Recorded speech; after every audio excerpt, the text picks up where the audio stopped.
It's obvious when you watch the movie. It was originally called The Real Thing. Mm-hmm. And this is one, let me tell the story about it first. Yeah. And then go into the film.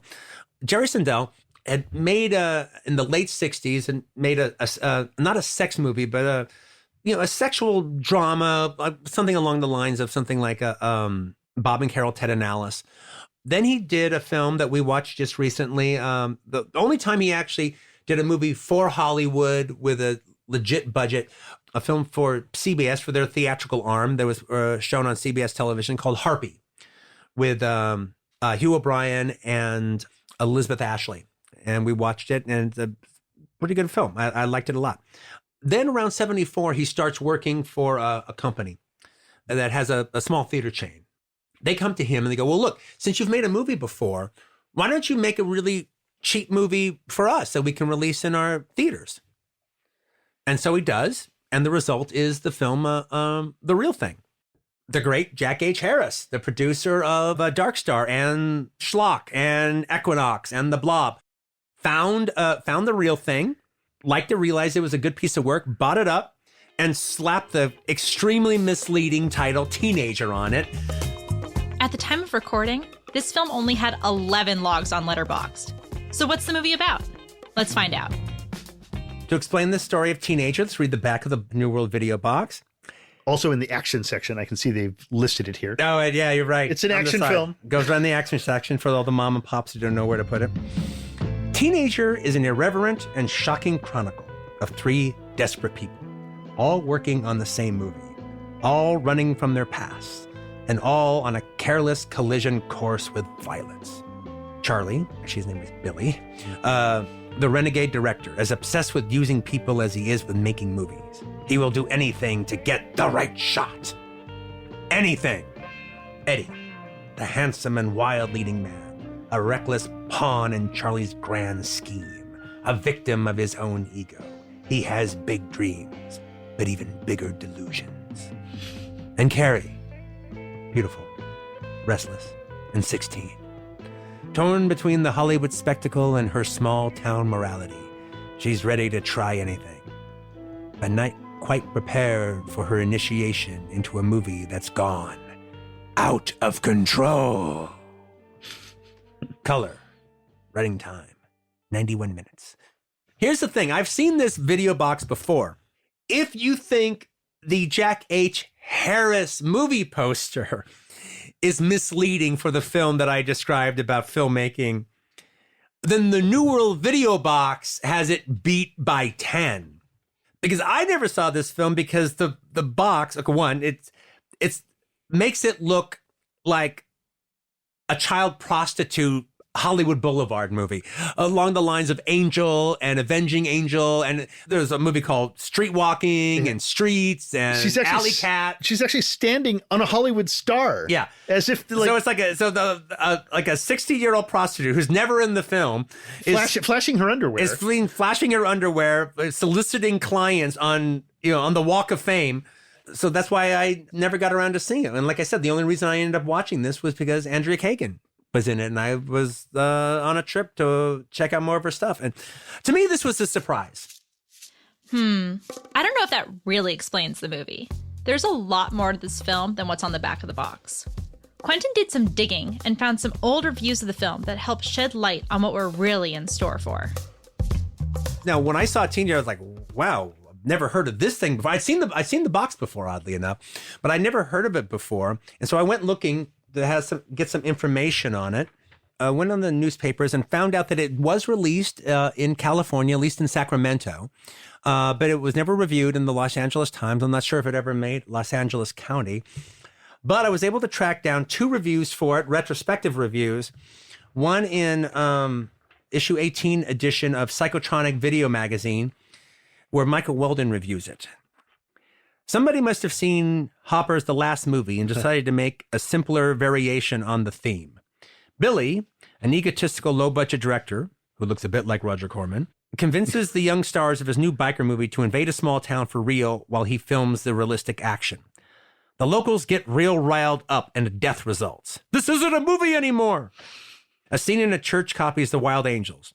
Meanwhile, a local girl, the teenager of the misleading title, and the lead actor fall in love with Sue Bernard from Faster Pussycat and John Holmes, who I forgot, as a cop. That's John right. Holmes is in the movie playing a cop.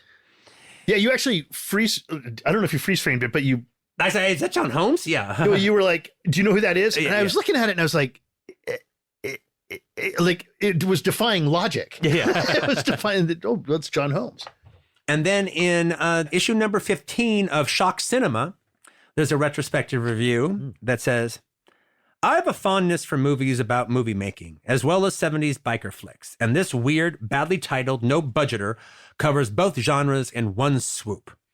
Directed by Gerald Seth Sindell, it follows an obsessive director whose dream project is a biker movie so believable that it's difficult to know where fiction ends and reality begins. Joe Warfield stars as driven young Billy Hazelrod, whose last effort was a new wave far out film that was part Fellini, part trip, and part film school masturbatory slop. On the verge of a self-proclaimed breakthrough, his new project is a violent improvisational biker flick for which he dresses his amateur actors up as road scum, takes them and his minimalistic crew to a rural shithole, and while out informing the populace, uses it as the backdrop for his grimy epic. In the process, a 16-year-old local girl is swept up by these sophisticated city folk and is soon swapping more than spit with one of the actors. Manipulating his actors and pissing off the unsuspecting residents, the cast occasionally loses their grasp on reality and causes actual vandalism and violence, which is then written into the script. E.g., ergo, when Billy stages a rape scene in the church, the locals beat the piss out of him and it all becomes an extremely realistic subplot. But when an accidental murder occurs on camera, the actors realize they might have taken their craft too far, even as Billy's only thought is to get a good shot of the body. Hey, it's all in the name of art.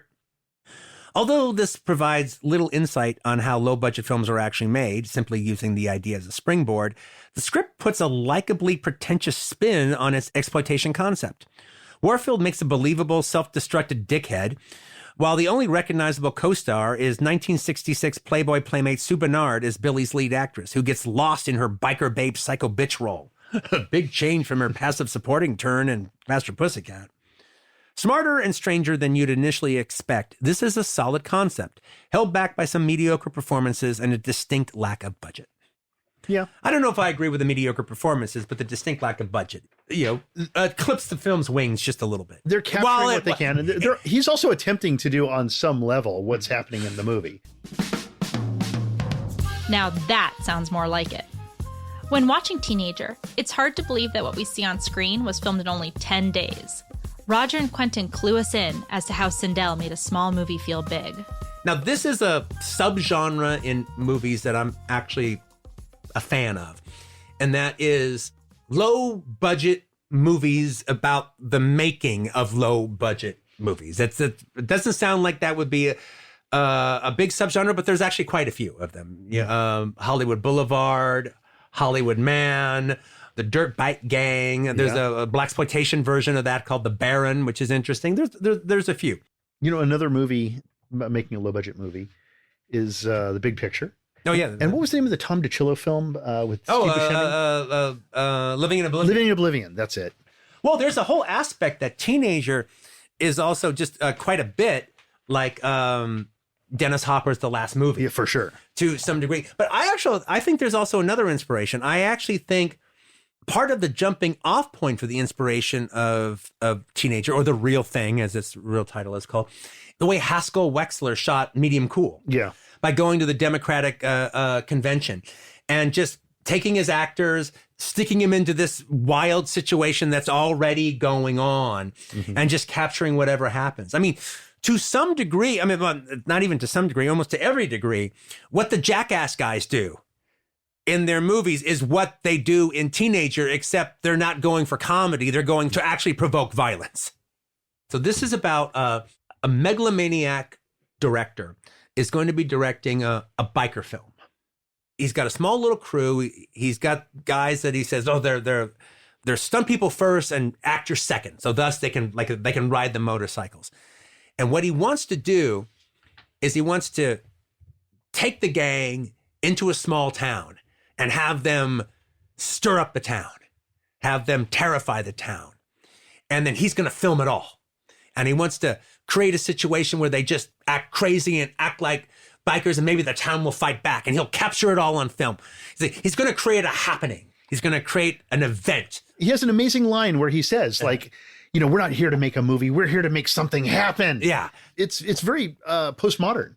Now, I thought this movie was really, really special. It's not perfect. But then I actually ended up talking to Jerry Sindell. I know somebody who knows him. And when I found out how little money he had to make the movie and how little time he had to make the movie, every single problem that I had just flew out the window. He made this whole, he shot it on Super 16. He made the whole feature for $40,000.